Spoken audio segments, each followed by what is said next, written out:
من ضمن الوصفات السهله واللذيذه في نفس الوقت، جبت لكم اليوم طبق وغير في الفرن بدون ما تقليو بدون تعقيدات. بالنسبه للمبتدئين اللي تيبغوا يحضروا هاد الاطباق راه غادي ينجح معكم من اول استعمال. نوعوا في الطبخ ديالنا، طبقوا هاد الوصفه راه تجي رائعه ولذيذه لذيذه بلا قياس وبمكونات بسيطه. ما عليكم غير تتبعوا لا فيديو من الاول حتى الاخر باش تعرفوا على جميع الخطوات.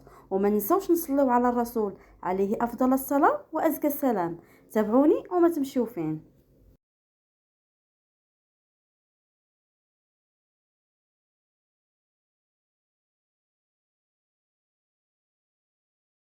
بسم الله على بركه الله. غادي ناخذ واحد الاناء غادي نوضعوا فيه الدجاج ديالنا. بسم الله. الدجاج يبقى لكم على حسب الكميه اللي بغيتو ديروا.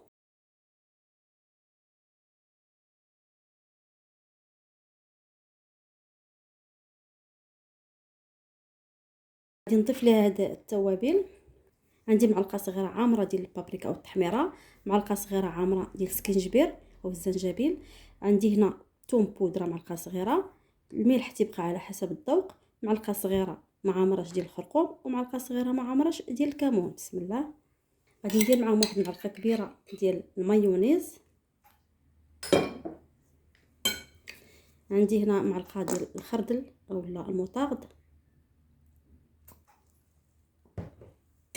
عندي دانون مسوس او ياغورت بدون سكر.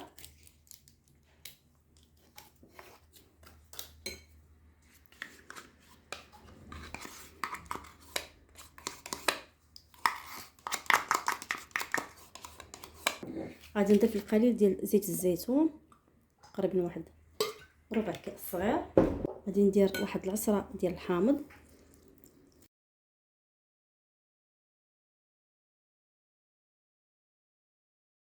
صافي غادي نخلط هاد المكونات مزيان، ندخل هاد الشرموله هنا في الدجاج. هاد المساله يمكن لكم انكم ديروها ليله قبل، ولا كنتم مزروبين بحال هكا مثلا بغيتو تصايبوا هذيك الساعات، تشربلوه هكا مزيان مزيان وتخليوه على الاقل غير واحد نص ساعه صافي وتعاودوا طيبوه. صافي دابا غادي نخليه يترقد هنايا مزيان على الاقل واحد نص ساعه. كيف ما قلت لكم نتوما كنتو على اتساع ديروه ليله قبل تيكون احسن. وندوزو ان شاء الله باش نقطعوا البطاطا اللي غادي نرافقوا بها الدجاج.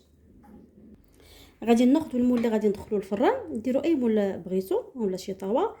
عندي البطاطا اللي قشرتها وغسلتها من طبيعه الحال، غادي نقطع دوائر رقيقه لان سميتو الدجاج راه بالزربه تيطيب.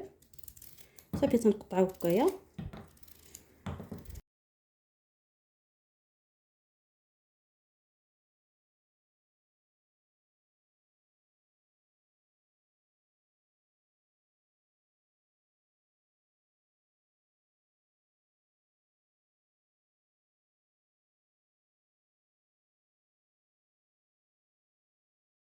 عندي هنا واحد الفلفله قطعه دوائر اولا شرائح كيف ما بغيتو تقطعوها، تتبقى اختياريه.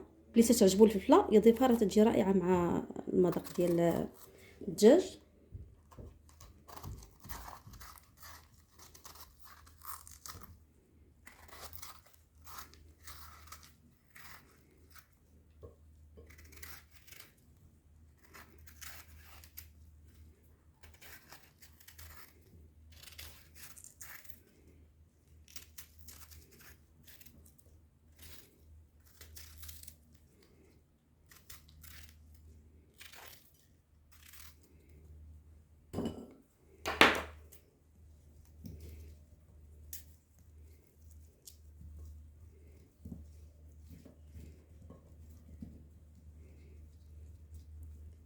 صافي دابا ان شاء الله غادي نديرو الدجاج ديالنا هنا. بسم الله.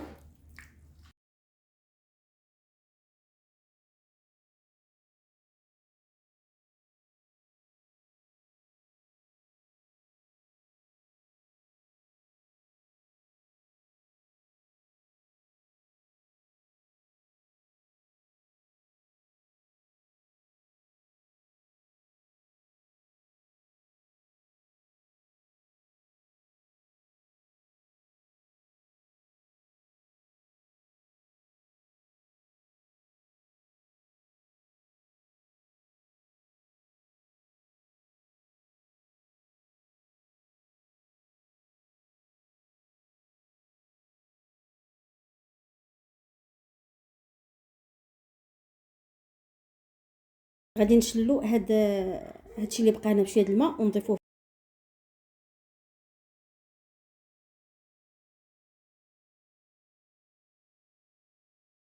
غادي نقطعوا واحد الحامضه، بسم الله، نحطوها دوعور.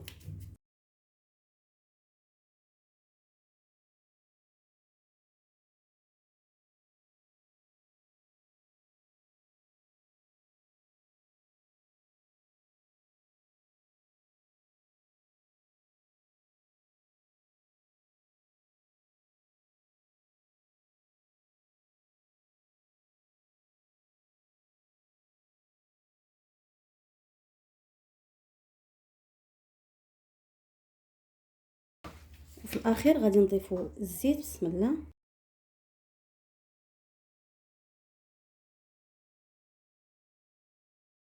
غادي ناخذوا ورق الفرن ومن بعد غادي نضيفوا عليه من فوقه طفي الومنيوم.